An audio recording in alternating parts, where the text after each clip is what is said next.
Good morning, everyone. This is Kate Carney. I have the pleasure of introducing Dr. Vincent for her presentation today, which is titled Shaded from the Gray. So she is well known to us for her unmatched clinical work and her infatigable spirit, I think, on the floors. But I'm really happy that you get to see some of the other work that she's been doing for us lately. She's a Seattle local, but went all the way to Yale for her undergraduate training. It comes as no surprise to those of us who know her that she's gotten several academic and humanitarian recognitions along the way. More recently, she has taken an interest in the topic of radiation safety, which we're thrilled about, and has written on this in an editorial with Dr. Larry Dean here at UW as well.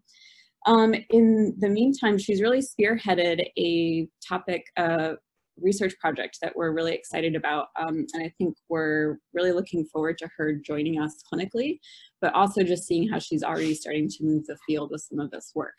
So with no further ado, I will let her get started.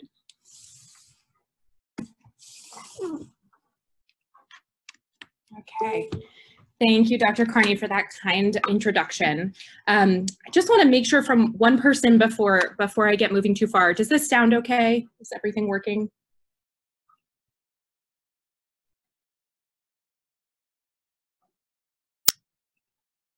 Okay, great. Like Dr. Carney mentioned, the title of today's talk is Shaded from the Gray, Radiation Safety in Women in Procedural Cardiology. And I'm excited to share with you some of what I've learned on this topic over the past year. Up front, I would note that I have no financial disclosures, but I am starting interventional cardiology training in July. I think that my career trajectory colors the perspective that I have on the topic of radiation safety. As an introduction to any talk on radiation safety, I think it's important to acknowledge how far medicine has come already to protect today's proceduralists. I want to first acknowledge where we started with the first X-ray image that was acquired back in 1895. This is the left hand of the wife of the German physicist that first gave X-rays their name, X being kind of the unknown ray that was generating these images. That is not a tumor on her finger, that's actually just a very large ring. So in terms of my goals for today, I want to begin by talking about one of the reasons that this topic is important, and that is having an understanding of the impact of radiation safety as a deterrent for women entering procedural cardiology subspecialties. Next, I want to review the basic determinants and quantification of radiation exposure in our labs, to discuss current and emerging radiation reduction techniques, and then in an effort to understand some of the risks and fears of both maternal and fetal radiation, I'd like to review the data that's currently available and discuss an ongoing project here at the University of Washington to try to answer unanswered questions in this field. So we'll start by diving into the potential impact of this as a barrier for women entering procedural subspecialties. You know, I was very lucky when I entered medical school. I found myself with fantastic mentorship within the division of cardiology. And so I knew when I started residency that cardiology was where I wanted to end up. When I entered cardiology and started considering an interventional career, many of my attendings who I greatly respect cautioned me with regard to potential radiation exposure, particularly if I wanted to have a family in the future. I think all of this was extremely well-intentioned. And with this experience in mind, I actually would like to convince each of you that regardless of your involvement in cardiac procedures that may lead to radiation exposure, this topic is still relevant for your practice and for the future of the field. I think it continues to have a heavy hand in shaping the demographics of our proceduralists, and potential adverse effects of radiation exposure is something we all consider when we're making clinical decisions about diagnostic testing for our patients. The actual data that are presented on this slide describe the sex discrepancy in cardiology practice that radiation safety concerns contribute to perpetuating. There are certainly several variables driving the low percentage of female cardiologists, but radiation safety is one that I think we can modify. These graphs and the data that they present are from an analysis of the cardiology workforce and training pathway. It was published in 2019, and the authors looked at the years 2006 to 2016 with data that was gathered largely from the American Board of Internal Medicine and American Medical Association. In 2016, 21.5% of general cardiology fellows were women, and 12.5% of board certified cardiologists were women. So maybe this is indicative of progress that we're making. If a higher percentage of fellows are women, that will translate over to attendings in the future. If we just break things down and look at cardiology training by the numbers, these numbers are from 2016. We can see that were slightly more male than female medical students, slightly more men that went into internal medicine residency. But where we start to see a more marked drop-off of female trainees is when we get into general cardiology fellows, and then even further into the procedural subspecialties of EP and interventional cardiology. I would note that subspecialties like heart failure and adult congenital heart disease are much more even, and pediatrics training is far more balanced, though that may speak to many more women entering pediatrics residency to begin with. Things are even more striking when you look at the difference between medical students in 2016 to then general cardiology attendings and EP and interventional attendings. I think, what I would like us to take away from this is summarized nicely in this quote from the authors, that women in adult cardiology remain underrepresented despite an available pipeline of female medical students and internal medicine resident physicians. So the next question that we should ask ourselves, or at least that I got around to asking, is, why is this persisting? The data presented on this slide was collected from an online survey of cardiology fellows in training. They got nearly 600 responses. And of those who responded, men were significantly more likely to already be married during fellowship, to already have at least one child, and to have spouses that did not work outside the home. When they asked these fellows what their intended pathway within cardiology was, their answers are presented on the screen, with the red bars representing women and the blue bars representing men. You'll see that women anticipate going into all subspecialties of cardiology more frequently than men, with the exception of EP and interventional. It's striking that nearly 40% of male fellows responding to this survey anticipated going into interventional cardiology.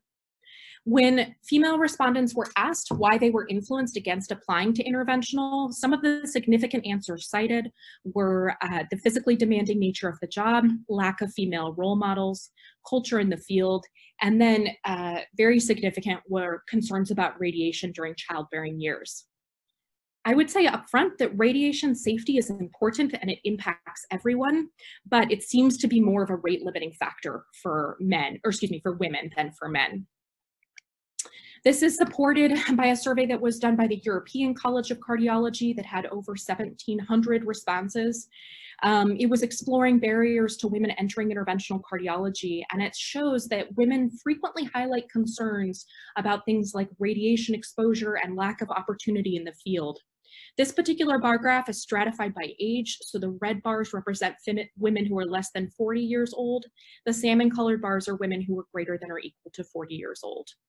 I think that this kind of 25% number comes out of several based survey publications, and it's kind of held that about 25% of women end up altering their cardiology career path, secondary at least partially to concerns regarding radiation exposure. So with that foundation and kind of understanding the potential impact that concerns about radiation are having, I think it's important to now review the basic determinants and quantification of radiation exposure.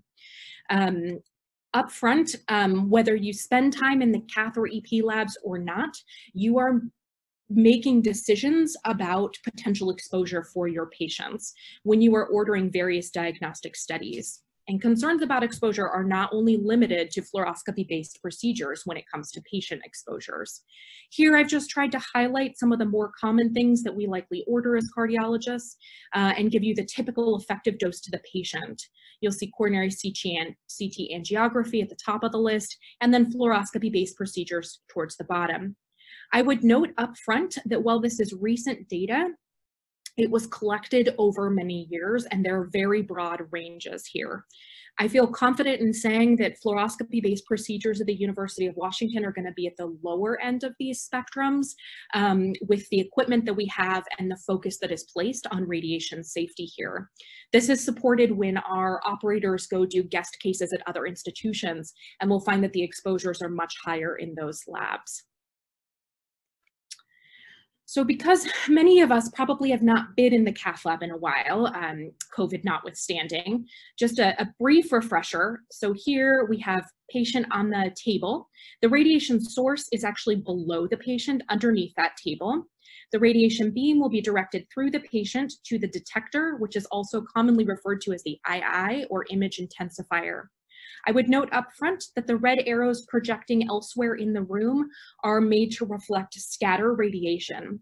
The bulk of the radiation is going to pass through the patient and be detected by the II, but some of that radiation will scatter in a different direction depending on what it comes into contact with. And that scatter radiation is the primary source of operator exposure. In terms of units, a gray is the most common one that we use. It is the energy that is deposited per unit mass. 1 gray in fluoroscopy is approximately equal to 1 sievert, which is essentially the tissue-weighted sum of equivalent doses, meaning depending on what tissue that energy is interacting with, there will be a tissue conversion factor. But essentially, I think the important thing to remember is that for our purposes, 1 gray is equal to 1 sievert. When you are looking at cath lab or EP lab reports, there are generally 3 pieces of data that we report under the exposure section. The first of these is fluoroscopy time. I would argue that if you are trying to assess your patient's risk for radiation injuries, this is the least important variable that we report. And I don't want you to use this to infer radiation dose. What I would recommend for focusing on instead are things like air kerma, also abbreviated FAK or fractional air kerma, which gives you a very good sense of the skin dose that that patient has received during the case. The other is dose area product or DAP. This gives you a very good sense of what that patient's stochastic risk might be, meaning what is their risk for developing a malignancy down the line secondary to radiation damage from the case. Of note, all of this information is being collected in real time on the console in the monitor room of our labs. The patient FAK dose is also can be seen in real time on the screens that the operator is using throughout the case. So what are some of the determinants of patient dose? I'm going to run through a list of things that I think are important to have in the back of your mind and understand that your proceduralists are trying to kind of have all of these in mind when they're making decisions during the case. The first of these is beam energy, which is simply kind of the peak kilovoltage selection in the fluoroscopy machine. Collimation has to do with using filters to focus that beam only on the area that you're actually interested in looking at. Source to skin distance means the distance from the radiation source underneath the patient to the patient's back. By increasing that distance, you can reduce patient dose. Conversely, the distance between the patient and the detector above them, you want that distance as small as possible to reduce patient dose.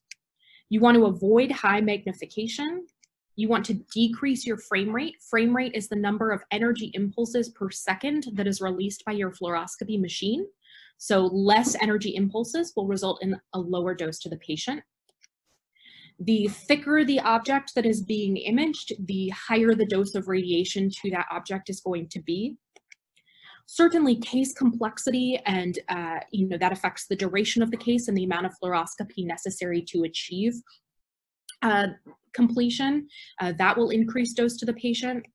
And I just want to highlight, repeat procedures. Some of our extremely sick patients that are admitted to the CCU may go down to the cath and EP lab multiple times in 1 week. And I think it's important for us to be aware that this will increase their risk for things, particularly like skin injury in the short term. So what determines the dose to the providers who are standing in the room?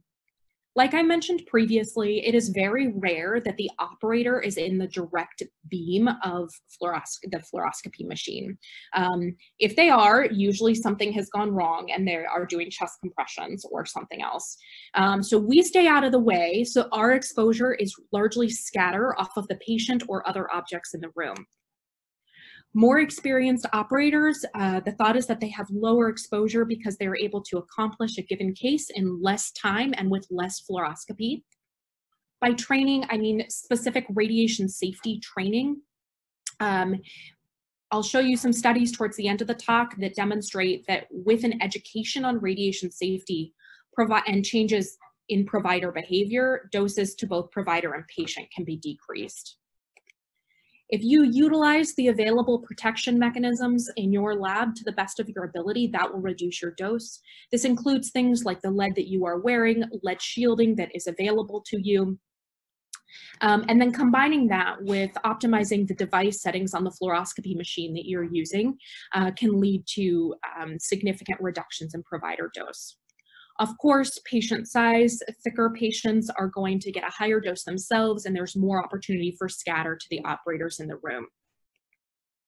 I think it's also important, as demonstrated here in this bar graph, courtesy of Dr. Cowley, that the actual camera angles that you choose to work in the cath or EP labs can have a significant effect on provider exposure. My takeaway from this is that I should work to avoid steep camera angulation, particularly left lateral projections. In those views, the scatter off of the patient to the operator is much higher. So we've talked about determinants of exposure, but I think it's important to acknowledge what sorts of radiation-associated injuries we should be aware of as potential consequences. When it comes to our patients, deterministic and stochastic injuries are what we watch for. Deterministic injuries result from immediate cell damage or death, and this can be anywhere from erythema within minutes to hours after a case to as severe as skin necrosis, which could take months to heal. Stochastic injuries are the risks of radiation-induced malignancy down the line and potentially heritable genetic defects.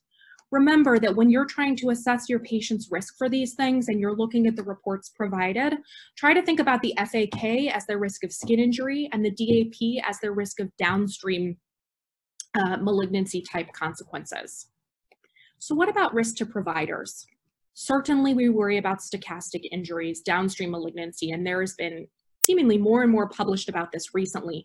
Things like brain cancer, with some concern that maybe left-sided brain cancers are more common given that the left side of the operator is closer to the radiation source. Breast cancer, you can imagine that with breast tissue in your axilla, if your vest is not fitting properly, you could have more exposure than anticipated. And even things like vascular disease, they've seen carotid intima thickening in cardiology operators. I think it's also important to acknowledge the very real risk of mechanical and orthopedic injuries in these providers that are standing for lengthy procedures and wearing lead, for years of their career. Looking through the literature, it looks like risk of orthopedic injuries in procedural cardiologists is between 30 and 50%, whereas risk of orthopedic injuries in the general population is more like 4 to 10%. We're very lucky to work at an institution where we get to utilize some cutting edge technologies. And I would say upfront that with these new tools comes a new degree of risk. Cases that are complex total occlusion cases tend to be more lengthy.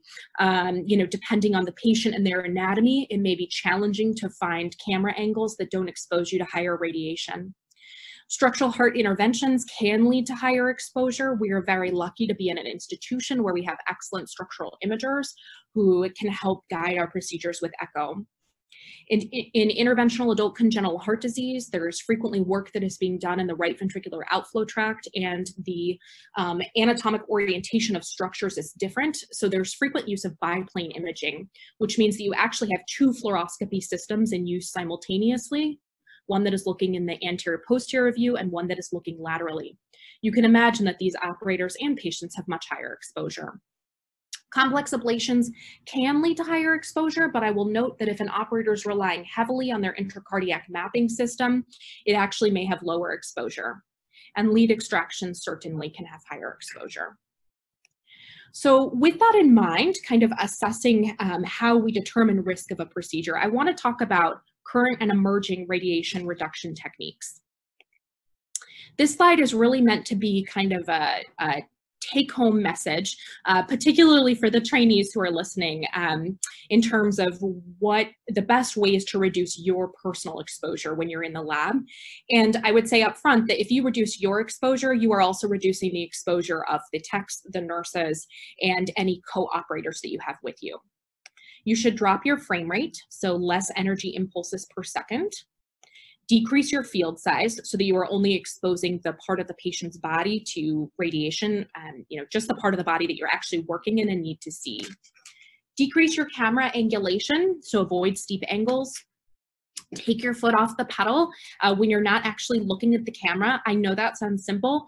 Sometimes when we're starting, it feels like a little bit of a, pat your head, rub your stomach type maneuver. So I appreciate everyone who frequently reminds me to take my foot off the pedal. Decrease the distance of the image intensifier from the patient's chest. So actually take those extra 3 seconds before you step on the pedal to decrease that distance.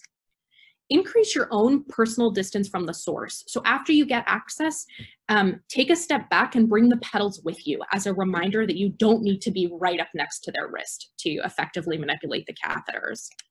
And increase your use of protective drapes. So use everything that you have available to you.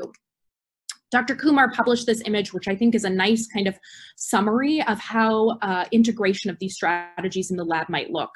So we have the image intensifier, which is right down next to the patient's chest. Device settings are optimized, things like collimation and frame rate. There's a leaded shield between the patient and the operator. This operator is wearing radiation safety glasses and cap. He has a full lead skirt and vest underneath his sterile gown. There's disposable shielding, also known as a rad pad, to help prevent scatter from the patient to the operator. And there's a movable lead skirt under the table to prevent any scatter that may be released under the table and interact with the operator's lower body. I would note that in the UW-EP labs, use of these rad pads is standard. It's not part of the standard setup in the interventional lab, but likely an opportunity for us to improve. The data on leaded caps is very mixed, and the ones that do seem to show some benefit are more like a full lead helmet. So it actually adds a fair bit of weight to the operator's cervical spine. So with the risk of orthopedic injury, most people opt not to use a leaded cap. I recently had the opportunity to order lead in anticipation of fellowship this summer. And in talking to our rep that walked through that process with us, I learned a lot. So I wanted to present some of their data. I would note up front that what we call lead now is actually a combination of antimony and bismuth, but the efficacy is measured in lead equivalents. So the way that our current lead works is that it's basically a wraparound situation, so that you double up in the front part of your body that is closer to the patient and radiation source. The skirt is pretty standard. When it comes to ordering the vest, that's where there's some differences in what people tend to order. Most men order the 0.25 millimeter lead equivalence vest. You can see the attenuation properties here, and it's 3.85 pounds on average. Many women are choosing the 0.35 millimeter lead equivalence vest. You get slightly better attenuation, but you do carry over a pound extra. I think one question is, why would we not choose the most attenuating lead? Why would we not maximally protect ourselves? And I would remind you that it really is a balance between your radiation exposure and then your subsequent risk for musculoskeletal injury, particularly cervical and lumbar spine injuries. The rate of these injuries is already high, so choosing heavy lead may not actually be to your advantage. Before I move on further, I just want to briefly acknowledge how far we've come. Like I mentioned, very rare that operator hands are in the actual fluoroscopy beam in our lab anymore, which is progress in itself. Here we can see, this is not a picture from the University of Washington, but there was some sort of Impella-assisted case that went awry, and we have an operator doing chest compressions. To just briefly look at relative exposures, the current fluoroscopy image probably took less than a second to acquire and cost that operator very little exposure, whereas the image on the left took probably 15 minutes to acquire and was a 15 millisievert exposure. In the early era of X-rays, assistants were oftentimes holding the objects being imaged in the X-ray beam and positioning them that way. Thomas Edison's assistant actually developed left-hand carcinoma, and he required bilateral upper extremity amputations. And this led Thomas Edison away from working in the field. So the potential dangers of radiation exposure were acknowledged even then. So there are many emerging technologies to help protect operators from exposure, and I want to run through some of these. These sorts of technologies make me excited for what the next decade of my career might look like. One of the newer ones is this concept of operator eye tracking. Essentially, the technology is monitoring which part of the fluoroscopy image an operator is actually looking at and using to guide their procedure. It provides feedback, and through computer programming, automatically adjusts the collimation and filtering in the fluoroscopy machine to reduce patient exposure. There are frequently additional tailored shields that are developed and published about, really trying to optimally tailor shielding to each access point and type of case being performed. You can see here a vertical radiation shield labeled to try to help prevent any scatter to the operator's distal upper extremity. There are multiple kind of lead suspension devices that have been developed. This is the Newton system. So this kind of hook that you see behind the operator is actually a ceiling mounted system. He has donned his standard lead, and after gowning up for the procedure, that lead is then attached to this hook. And the ceiling mounted system will bear the weight of his lead for the duration of the procedure.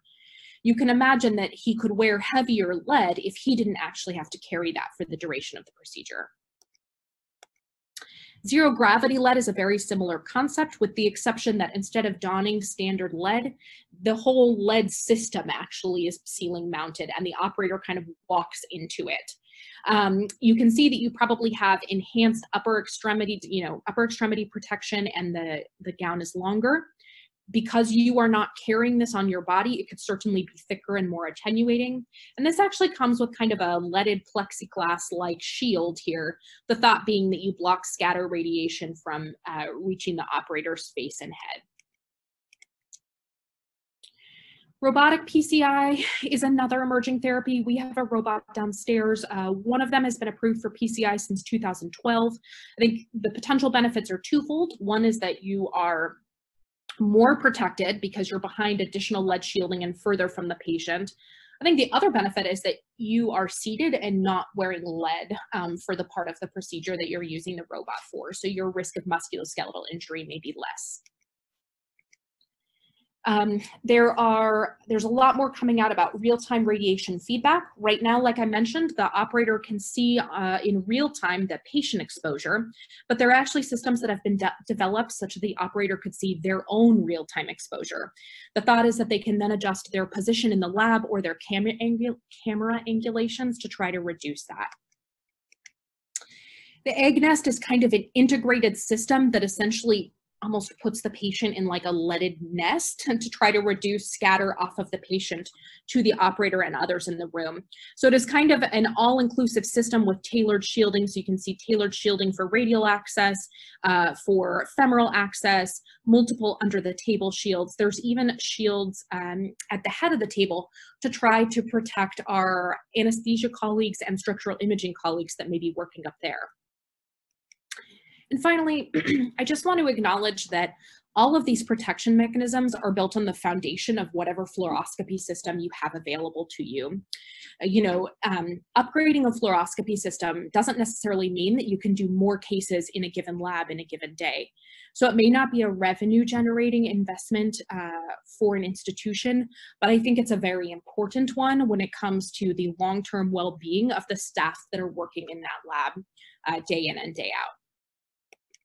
So we've seen kind of where we came from, and maybe in the future, operators in the labs will kind of be wearing their weightless, highly attenuating lead suits that actually come down and protect most of their arms. So I think there are some fun things on the horizon there. As I mentioned earlier, the importance of actual provider behavior change can't be understated. The data presented in the slide, which we'll walk through, is from a multi-center validation of a mini course that was provided to cath lab operators on radiation reduction in the cardiac cath lab. So each of these 18 operators across 5 different centers took a 90-minute workshop, essentially addressing most of the things that I've talked with you about today. At baseline, they averaged patient exposure over 10 cases. So the operators are along the x-axis. The black bar graph for each operator is their average patient exposure averaged over 10 coronary angiograms. They reassessed each of these operators 2.5 months after the course, and those are the white bar graphs, and again at 2 years. At 2 years, we would hope that the initial effect of the course would have worn off. And the fact that we still see a significant reduction in dose to their patients, I think is fairly important.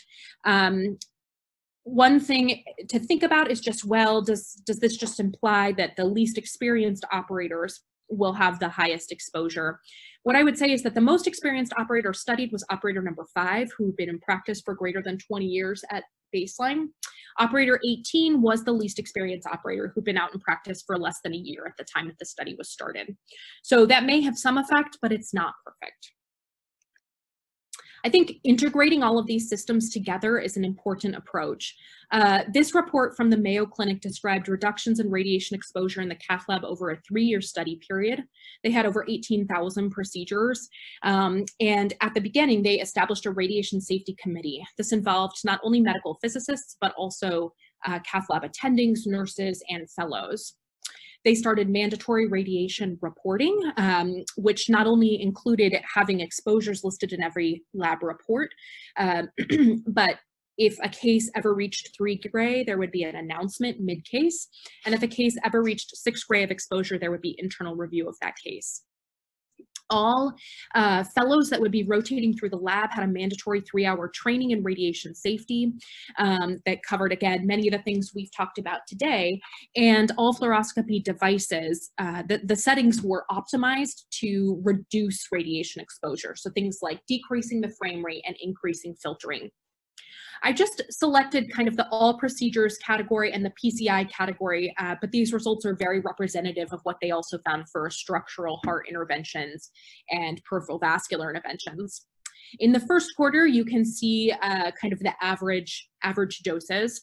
And then this is below that is the last quarter of the 3rd year of the study.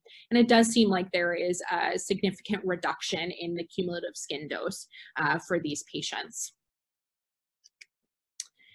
So I think I want to go back a little bit to the foundation that I said at the beginning of the talk, which is that radiation safety seems to be more of a rate limiting factor for women entering procedural cardiology than it is for men entering procedural cardiology. And now that we have an understanding of what that radiation exposure is and how we can modify it, I want to talk about the risks and fears around maternal and fetal radiation exposure. Fetal dose limits in the United States are set by the National Council on Radiation Protection and Measurements, the EPA, and the Nuclear Regulatory Commission. They set a conservative limit of 0.5 millisieverts to the fetus per month of pregnancy, or 5 millisieverts over the course of a 40-week pregnancy.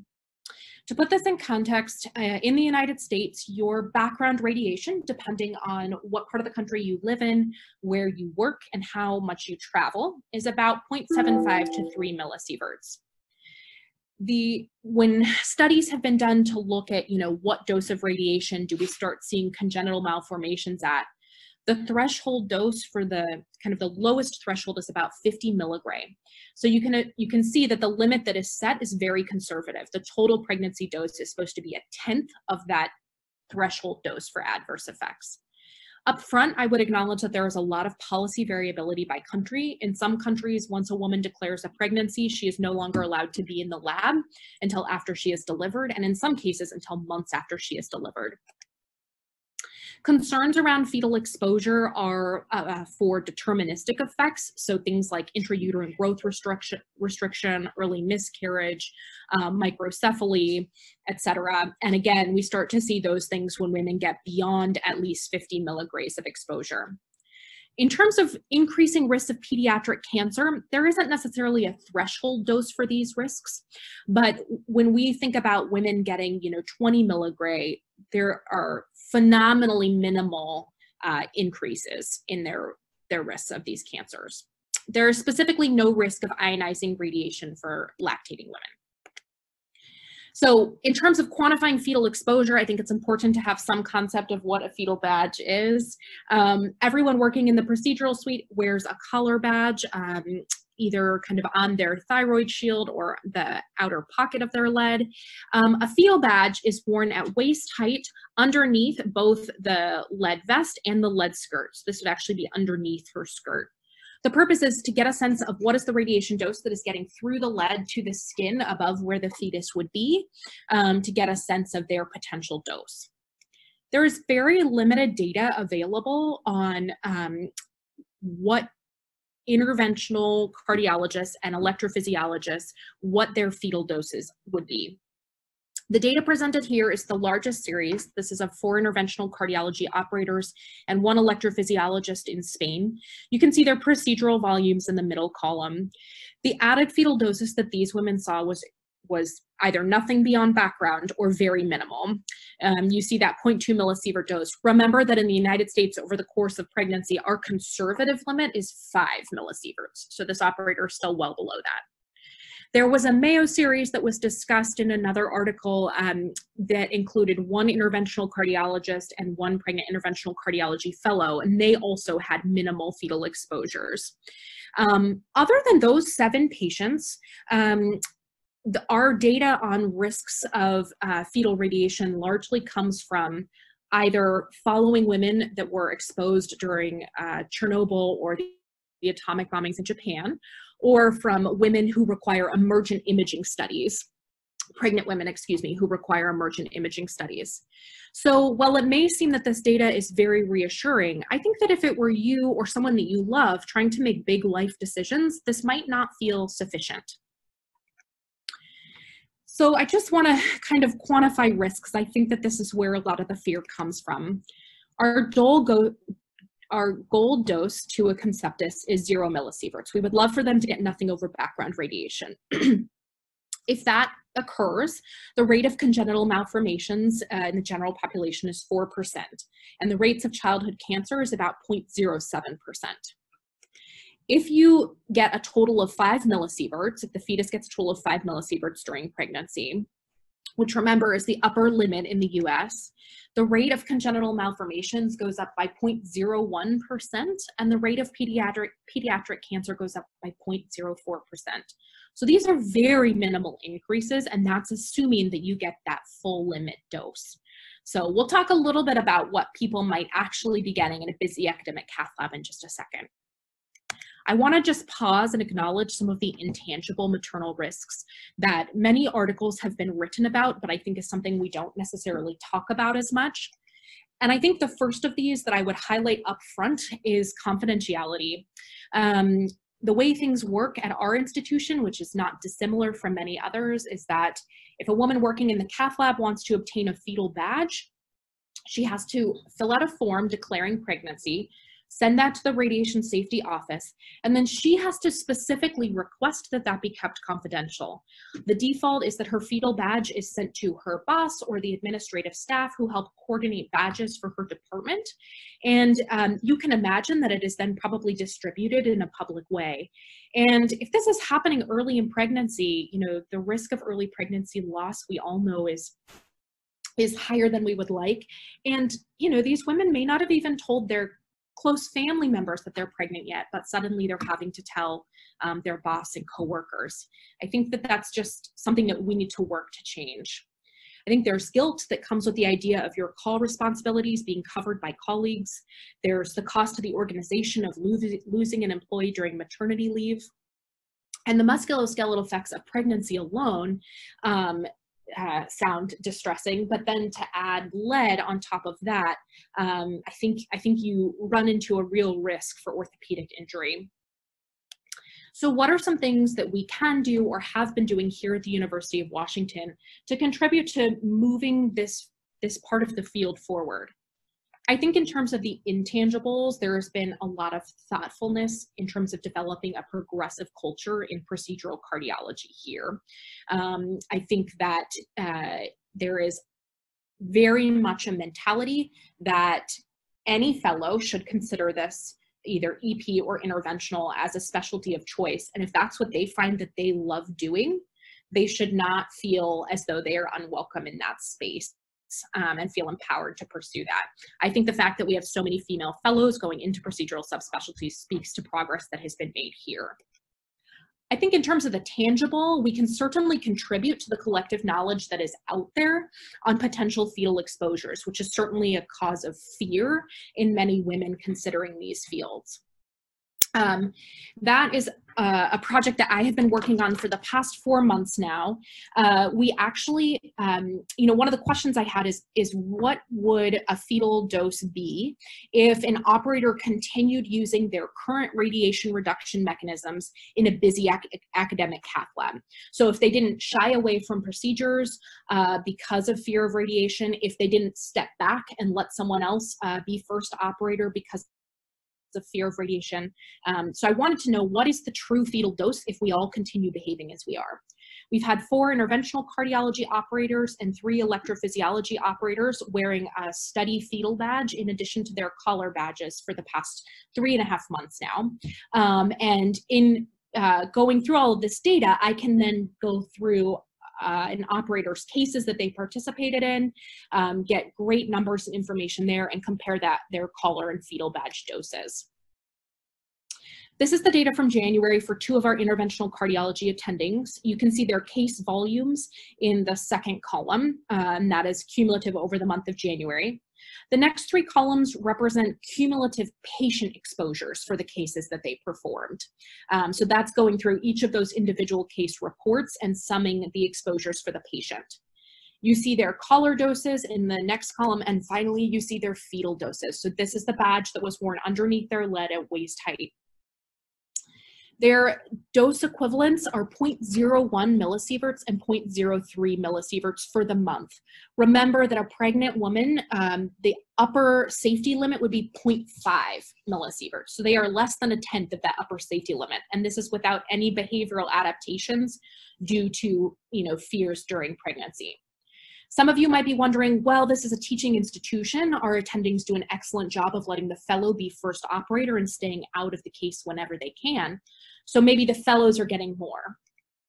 Here's the January data from 2 interventional cardiology fellows and 1 EP fellow.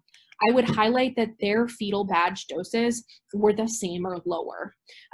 So I think this is where a picture is worth 1,000 words. You have, this is a simplistic graph, but I think it's important for illustrating the concept. You have the operators A through E along the x-axis, and then the y-axis is actually the percentage of that 0.5 millisievert monthly fetal dose limit. Every operator was at less than 10% of that limit. And remember that that limit is 10% of the dose at which we start seeing congenital malformations. So I think what this data actually adds to the field is it kind of bolsters a statement that was made previously that since the threshold dose for deterministic effects for the fetus is well above that which an invasive or interventional cardiologist would receive under a protective apron, the use of standard radiation protection techniques would result in negligible risk to the fetus. And I think that this can empower women in the field with the sense that they can carry a safe pregnancy and continue operating as they want to without endangering their unborn child. There is always continued room for improvement, and I think one of the big things that we can help with is providing earlier education on this topic and helping to remove concerns about radiation safety as a deterrent for both male and female trainees. I will be talking to our first-year cardiology fellows this summer to provide kind of an early introduction to the topic, and then I'm trying to work with the internal medicine program to meet with their cardiology interest group as well. We are also hoping to broaden the scope of our investigation of fetal exposure data, and I think some of the horizons that remain are looking across institutions. We have 2 other institutions that are looking to contribute data, and also starting to include our structural imaging colleagues and anesthesia colleagues, because they certainly are getting exposure, and I think it will be worth understanding. So to review what our objectives were for today, I wanted to help understand the impact of radiation as a barrier for women entering procedural subspecialties. I wanted to review the basic determinants and quantification of radiation exposure in procedural cardiology, to discuss current and emerging radiation reduction techniques, and finally, to understand the risks and fears of maternal and fetal radiation exposure, and to talk a little bit about the data that we are collecting here to help answer some unanswered questions. I hope that you will all agree with me that women are underrepresented in cardiology as a whole, particularly procedural subspecialties, and they seem to be more deterred by radiation exposure risk. Significant progress has been made with radiation reduction strategies that are currently available, but more innovation is always needed. Stochastic and deterministic risk of radiation overall is low for the operator, but especially to the fetus with current radiation protection mechanisms. Finally, radiation reduction can be accomplished through education, behavioral change, and technological innovation. And it's actually best if all of those are combined together. There are so many members of the Division of Cardiology, the Radiation Safety Office, and the Department of Radiology that I owe a huge debt to, not only for their help with my research project, but also for their help in compiling this talk, and my co-fellows who have had to listen to it multiple times. And then certainly a big thank you to my loved ones and my dear co-fellows and mentors. If you are not pictured here, it's because I didn't want to disgrace you with my less than adequate Photoshop skills. So I will return to the conclusion slide and take any questions.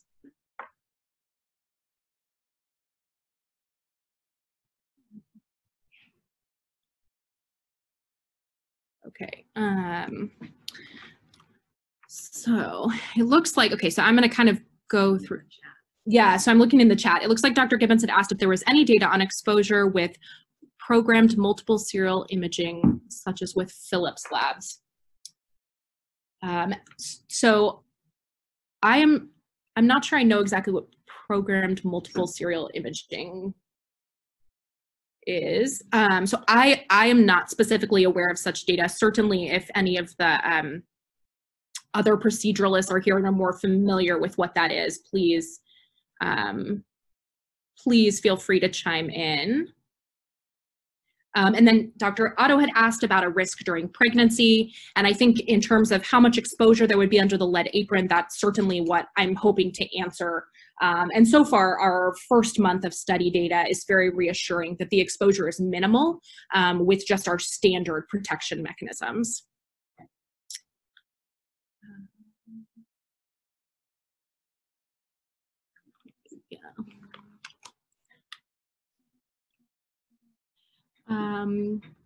So someone had asked, is fetal radiation sensitivity varying over the course of pregnancy? Yes, certainly. So I think the most sensitive time, the time during pregnancy when there is kind of the lowest threshold for adverse effects, is the first 2 weeks of gestation.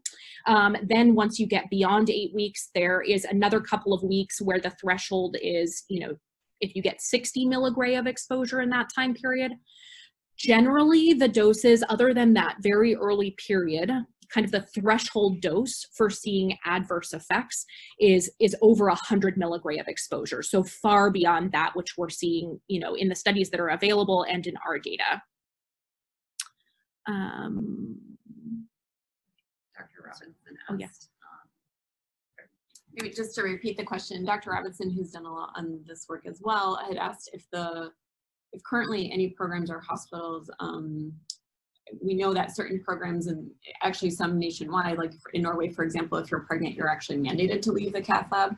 Overall, the ECGME really doesn't comment on this issue. So I think knowing what you know, and to piggyback on something I was gonna ask, is if you were running SCI, our interventional section, or similar organizing body, which one day you will be, then what are the couple things that you would focus on, and what kind of policy do you think makes sense for women as they're looking at their radiation exposure during pregnancy? Yeah, I think one of the big things, and actually one of the questions that I had just thinking about starting interventional fellowship, is I think I'll kind of touch on the exposure stuff, but I just want to touch on the confidentiality piece. And I actually like the idea of everyone kind of wearing a waist badge, a fetal badge, in addition to their collar badge all the time, so that you are just kind of constantly aware of that potential risk.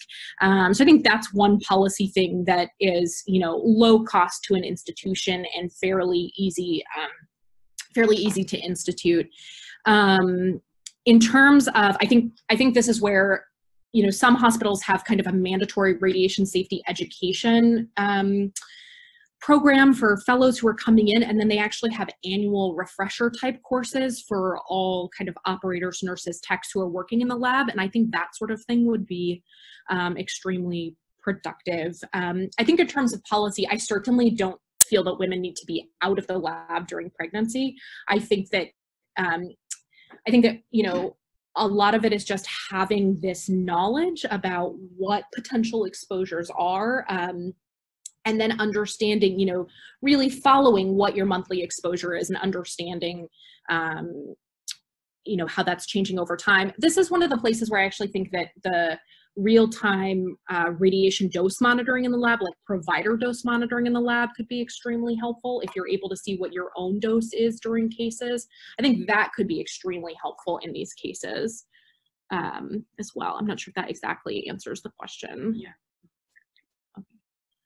And I think what Dr. Gibbons was talking about from his comment is kind of like a spin angiogram. So effectively, much like how when they do CTAs, you get all of the images like with one rotational. Oh, okay. Thing, which does reduce the radiation, at least in that setting, but I don't know. I think for longer cases, it's yeah. Yeah. Bill says it reduces doses by 50%. Okay, so Dr. Lombardi is providing the insight that the spin radiation dosing that Dr. Gibbons had asked about can reduce doses by up to 50%. Yeah, but that probably just helps provide the imaging for the angiography part of the case and not for the interventional piece of the case.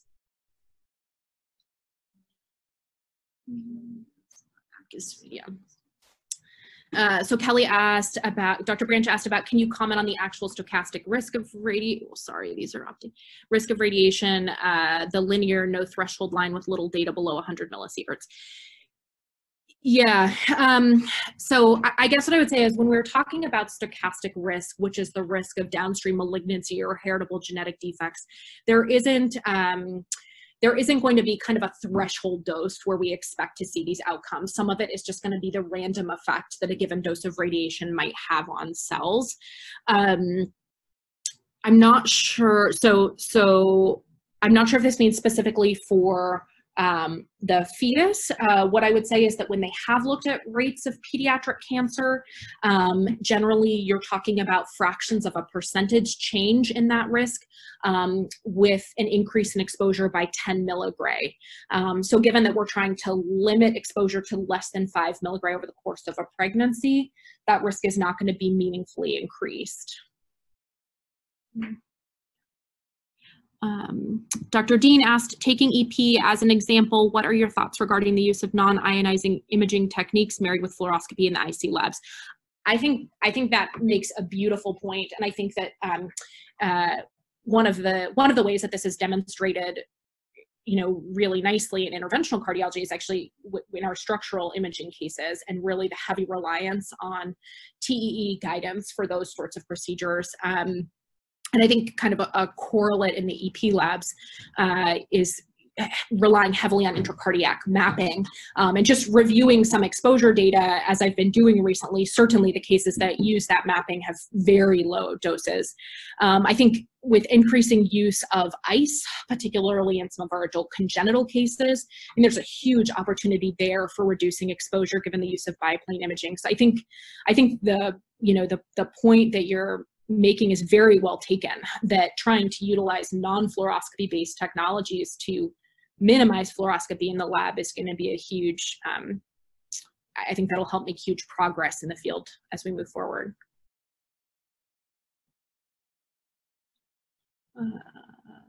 Dr. Savla asked if I was able to find any data on radiation risk during structural procedures versus coronary procedures. What I would say is that the limited data that's available, I think part of it is hard because the structural interventional field has kind of advanced so rapidly, and the amount of fluoroscopy and cine angiography that would have been used in those procedures, 8 years ago is so different than what is used now. One of my goals with the data that I'm collecting is actually to kind of stratify by operator procedure type.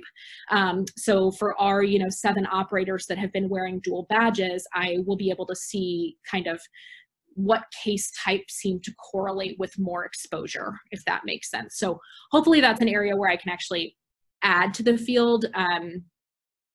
Yeah, I think that's kind of a hard question, and I didn't find anything specifically on it, but I think it's a hard question to answer because structural procedures, that the fluoroscopy that we use has changed so much. I think it comes up with the images. Yeah.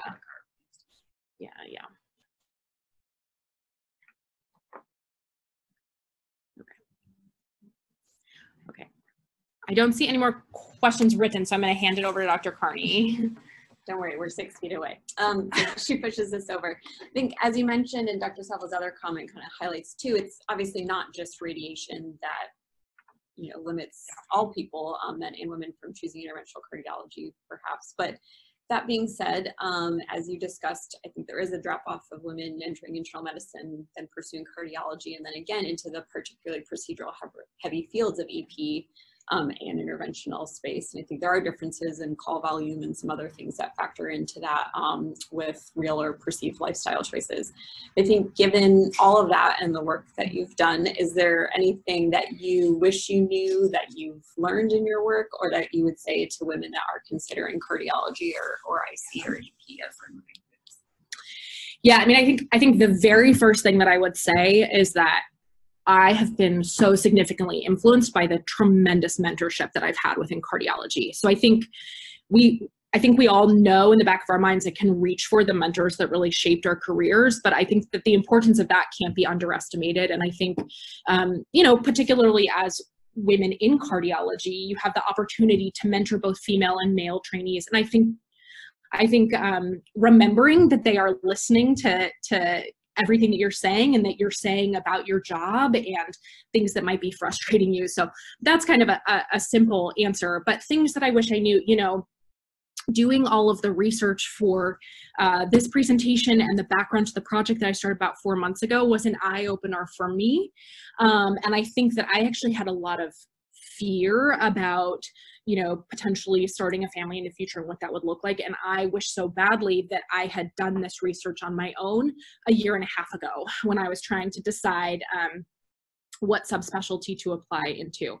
So I think that just a basic understanding of radiation safety, having that knowledge, is empowering when you're then in the lab and know that you're kind of in control of the dose to the patient and all the providers in the room. So I think you know, education earlier is incredibly important. And I think the other thing in terms of the call volume, lifestyle, et cetera, I think that's where, I mean, at least being here, and granted, I haven't been in the private practice world, like, our general cardiologists are extremely busy too, and they take a lot of work home with them, and they have lots of expectations. And I think sometimes reminding trainees that, you know, in your life, your work is going to be busy. You just have to decide what you want to be busy doing. And I think kind of reminding people of that fact is one of the most important things. And then just reminding them that if they are happy when they are in the EP lab or when they are in the cath lab, that's something that they need to think about and really listen to. And then last question, and maybe you can repeat it. Yeah. What one or two things would you focus on for radiation safety if you were going into a lab to give them advice? Is it the equipment? Is it the shielding? Yeah, so the question is, what one or two things would I focus on for radiation safety if I were going into a lab to give them advice? So I think if I had to pick two things, first would be the fluoroscopy system, having state-of-the-art fluoroscopy equipment, because no matter how much shielding you have, the actual amount of radiation coming out of that tube and how it's managed in the room, I'd focus on having state-of-the-art fluoroscopy equipment. And then I think the other thing is just focus on the operator's awareness of radiation safety. And maybe that's kind of an unfair blanket answer, but I think if the operator has education on it, then they're the one that establishes the culture for the lab and sets the tone.